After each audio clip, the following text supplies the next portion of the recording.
Good morning students. हम लोग पिछले क्लासेस में रासायनिक अभिक्रिया, इसके अलावा अभिकारक, उत्पाद, रासायनिक अभिक्रिया कैसे होती है और उसके अलावा रासायनिक अभिक्रिया के गुण जैसे चीज़ों को हम लोग पढ़ चुके हैं। इन टॉपिक्स को हम लोगों ने पढ़ लिया है। आज हम लोग पढ़ेंगे रासायनिक समीकरण। रासायनिक समीकरण किसे कहते हैं? किसी भी रासायनिक अभिक्रिया में भाग लेने वाले पदार्थों को, हम लोग ये रासायनिक समीकरण पढ़ रहे हैं, किसी भी रासायनिक अभिक्रिया में भाग लेने वाले पदार्थों को उनके संकेतों एवं सूत्रों की सहायता से रासायनिक अभिक्रिया का संक्षिप्त निरूपण ही रासायनिक समीकरण कहलाता है।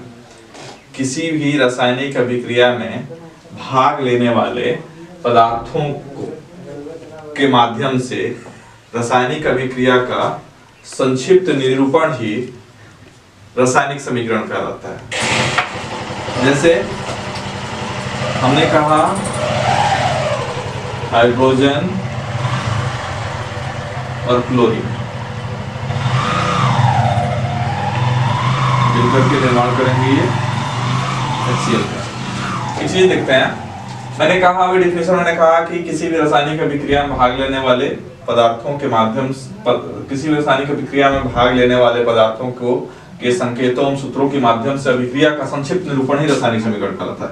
यहाँ पे देखिए एक चीज है, यहाँ पे अगर हम इसको रासायनिक समीकरण के रूप में ना लिखें तो ऐसे हम लिखेंगे तो हम बोलेंगे कि हाइड्रोजन के 2 परमाणु, क्लोरीन के 2 परमाणु आपस में मिलते हैं और इन्हें जब सूर्य के प्रकाश की उपस्थिति में रखा जाता है तो हाइड्रोक्लोरिक एसिड का निर्माण होता है। एक लंबा चौड़ा प्रोसेस हो जाता है।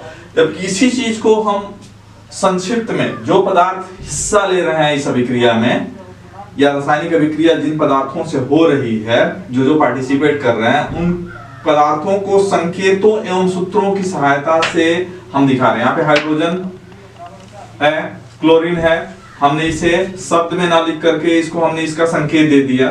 फिर यहाँ पे जो प्रोडक्ट बन रहा है उसका भी हमने संकेत दे दिया।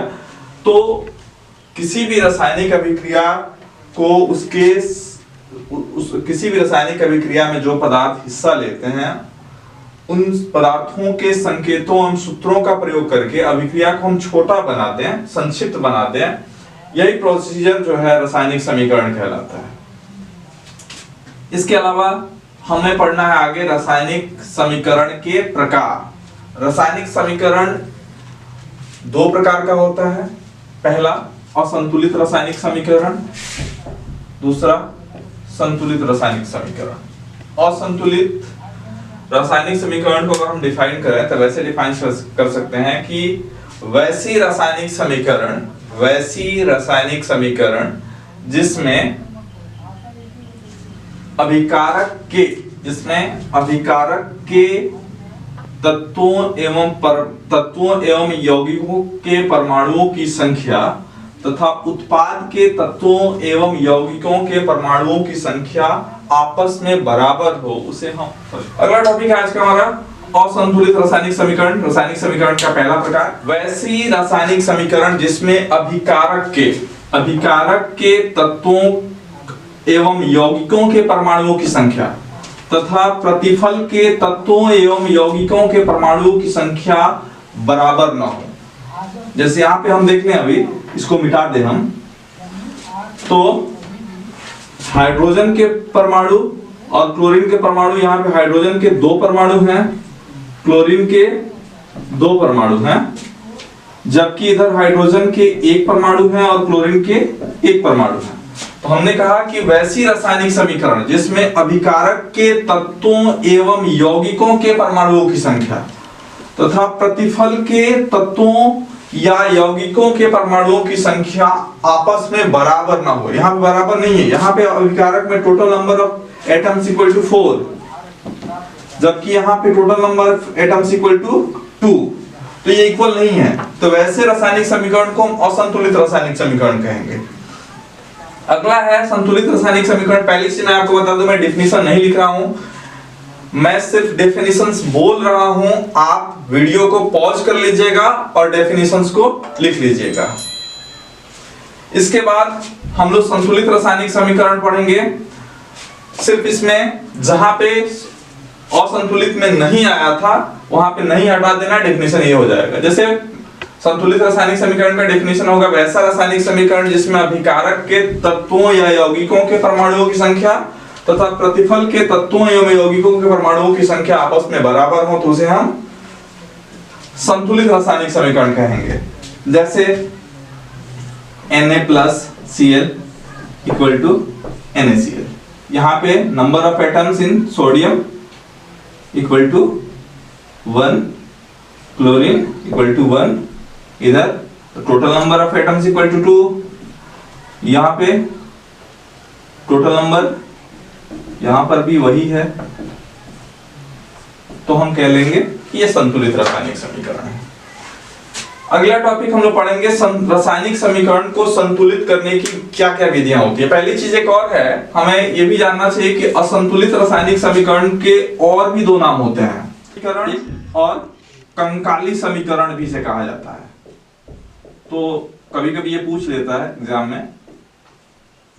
चलिए हम लोग को पढ़ना है रासायनिक समीकरण को संतुलित करने की विधियां। देखिए रासायनिक समीकरण को संतुलित करने की 3 विधियां होती हैं। पहला है अनुमान विधि, अनुमान विधि हिट एंड ट्रायल मेथड। दूसरा है बीजगणितीय विधि,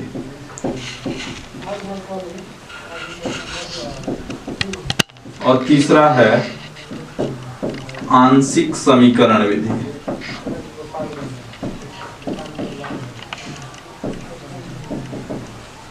एक्चुअली में 10th क्लास में रासायनिक समीकरण को संतुलित करने के लिए कुछ इक्वेशंस दे दिए जाते हैं एग्जाम, बोर्ड एग्जाम में, और आपसे पूछ लिया जाता है समीकरण को संतुलित करने के लिए।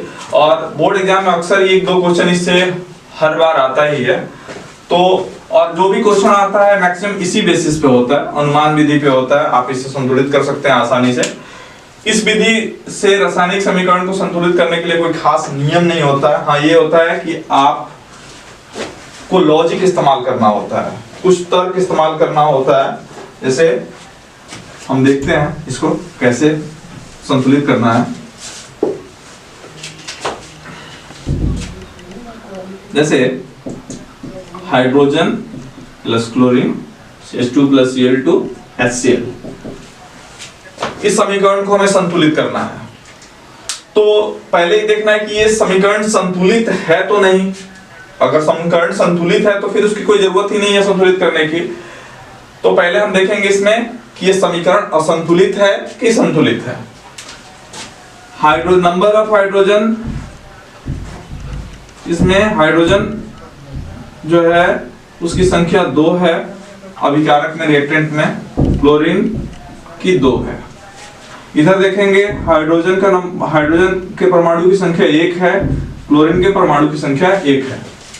तो ये यहाँ पे total number of atoms equal to 4, यहाँ पे total number of atoms equal to 2। तो ये देखने से पता चल रहा है कि ये समीकरण जो है असंतुलित है। इसे संतुलित करना है तो हम क्या करेंगे?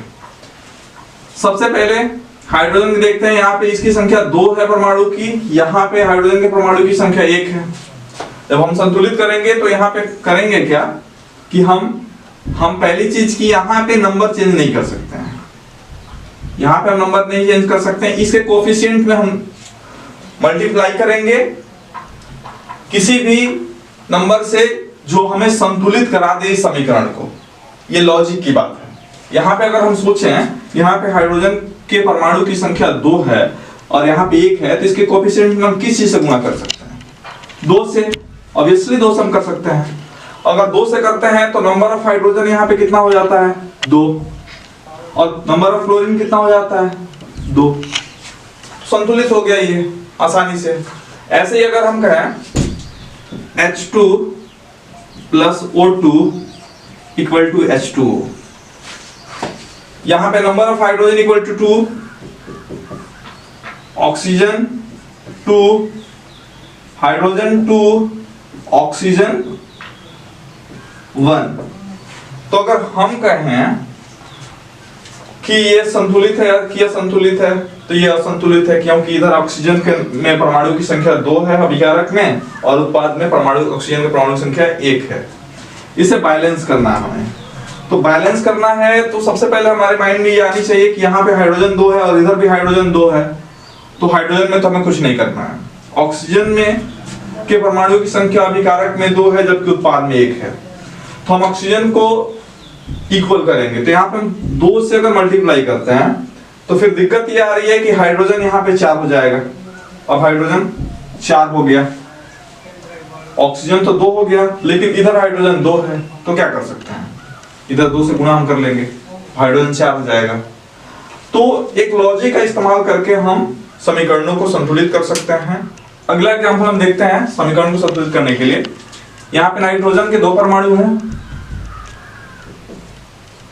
यहाँ पे बाएं तरफ में ही हाइड्रोजन के 2 परमाणु हैं, जबकि प्रतिफल में नाइट्रोजन का 1 एटम है और हाइड्रोजन का 3 एटम है। हमें बैलेंस करना है, तो हम पहले देखेंगे कि कौन सा एलिमेंट यहाँ पे नाइट्रोजन है, ये बैलेंस्ड है कि नहीं। हम देख रहे हैं कि यहाँ पे नाइट्रोजन बैलेंस्ड नहीं है। नंबर ऑफ एटम्स यहाँ पे 2 है, नंबर ऑफ एटम्स यहाँ पे 1 है, तो 2 है तो यहाँ पे हम 2 से इसके कोएफिशिएंट में मल्टीप्लाई कर लेते हैं। तो नंबर ऑफ एटम्स अब यहाँ पे नाइट्रोजन के तो इक्वल हो गए, लेकिन अब हाइड्रोजन के यहाँ पे नंबर ऑफ एटम्स 6 हो गए, 2 × 3 6 हो गए। तो और यहाँ पे हाइड्रोजन के बाएं तरफ एटम कितने हैं, 2 हैं, तो हम किस चीज से यहाँ पे गुणा कर सकते हैं जिससे इक्वल हो जाए, 6 हो जाए ये भी और ये भी 6 हो जाए, 3 से। तो एक्चुअली बहुत आसान है कि आप लिटरली बहुत आसानी से बना सकते हैं, कोई बड़ी मुश्किल चीज नहीं है। और मैंने कुछ एग्जांपल्स आपको दे दिए हैं, आप इसे पॉज करके उतार लीजिएगा और फिर से बनाने का प्रयास करिएगा। That's all, thank you.